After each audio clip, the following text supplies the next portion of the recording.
का जन्म कैसे हुआ था। मरियम अपने ही घर में बैठी हुई थी कि परमेश्वर की ओर से एक स्वर्गदूत आया और मरियम से कहने लगा, मरियम, मरियम, प्रभु तेरे साथ है और तू पवित्र आत्मा की शक्ति से गर्भ धारण करेगी और एक पुत्र को जन्म देगी और तू उसका नाम यीशु रखना। मरियम स्वर्गदूत को देखकर और ये सुनकर घबरा गई और उसने स्वर्गदूत से कहा, पर ये कैसे हो सकता है? मैं तो अभी तक कुंवारी हूँ और किसी पुरुष को जानती तक नहीं।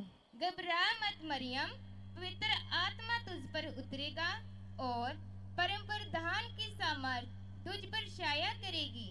इसलिए जो तुझसे उत्पन्न होने जा रहा है वह परमेश्वर का पुत्र कहलाएगा और वह महान होगा और दुनिया पर वह सदा ही राज करेगा और उसका राज कभी भी खत्म नहीं होगा।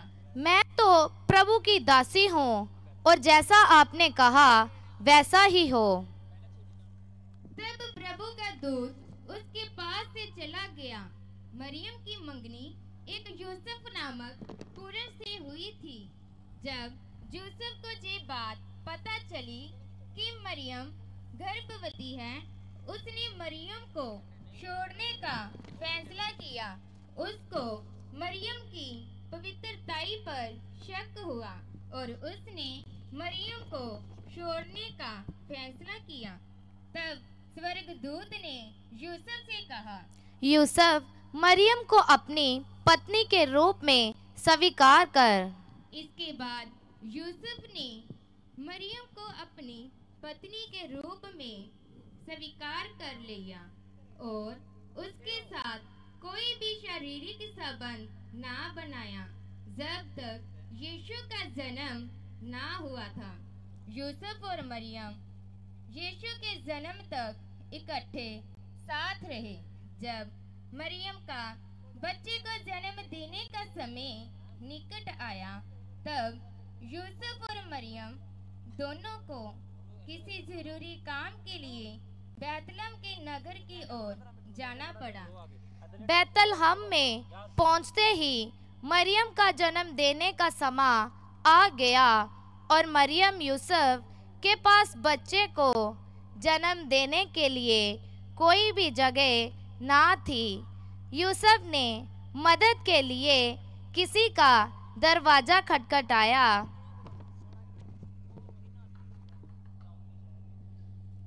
सुनो, हम परदेसी हैं और मेरी पत्नी गर्भवती है और उसके जन्म देने का समय निकट है।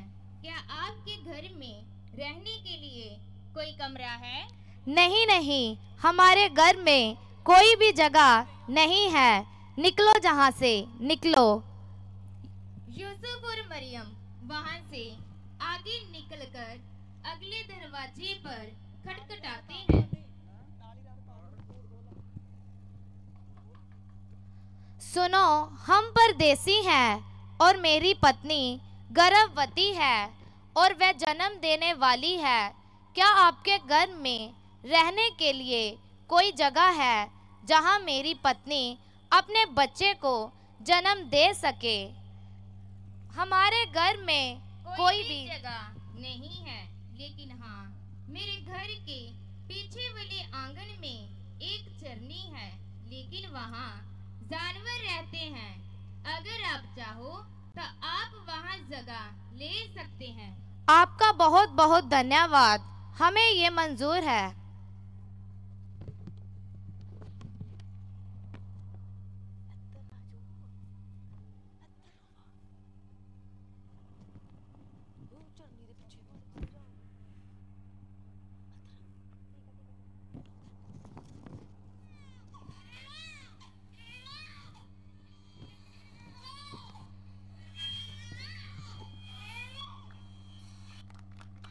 हालेलुया!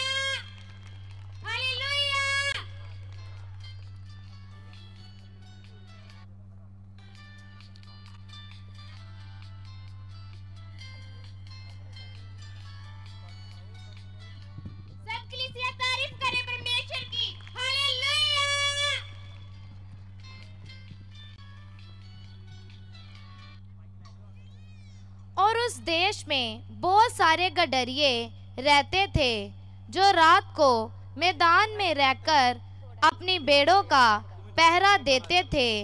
और प्रभु का एक दूत उनके पास आ खड़ा हुआ और प्रभु का तेज उनके चारों की ओर चमकने लगा। वे बहुत डर गए। तब स्वर्गदूत ने उन सब से कहा, मत डरो, क्योंकि देखो मैं तुम्हें बड़े आनंद का शुभ समाचार सुनाता हूँ, जो सब लोगों के लिए होगा कि आज दाऊद के नगर में तुम्हारे लिए एक उद्धारकर्ता जन्मा है, और वही मसीह प्रभु यीशु है। उसके दर्शन के लिए तुम्हारे पास एक चिन्ह है कि तुम एक बालक को कपड़े में लिपटा हुआ और चरनी में पड़ा हुआ पाओगे। वही इस दुनिया का मुक्तिदाता है। गडरियों ने आपस में कहा, आओ हम चले और मसीहा के दर्शन करें।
तब दुनिया के अलग अलग कोनों में से 3 बड़े राजा भी एक तारे के पीछे पीछे चलते दुनिया के मुक्तिदाता प्रभु यीशु मसीह के दर्शन करने के लिए बैतलहम में पहुँचे। और हालांकि वह विद्वान राजा और ज्योतिषी थे, उन्होंने सच्चे मुक्तिदाता प्रभु यीशु को प्रणाम किया और उन्हें भेंट चढ़ाकर यीशु के चरणों में दंडवत किया। सो इसी तरह से प्रभु यीशु मसीह का जन्म एक चरनी में हुआ था। हालेलुया, तारीफ करें जोर से, सब खुशी के साथ आनंदित होके सब तारीफ करें, जोर से धन्यवाद करें परमेश्वर का।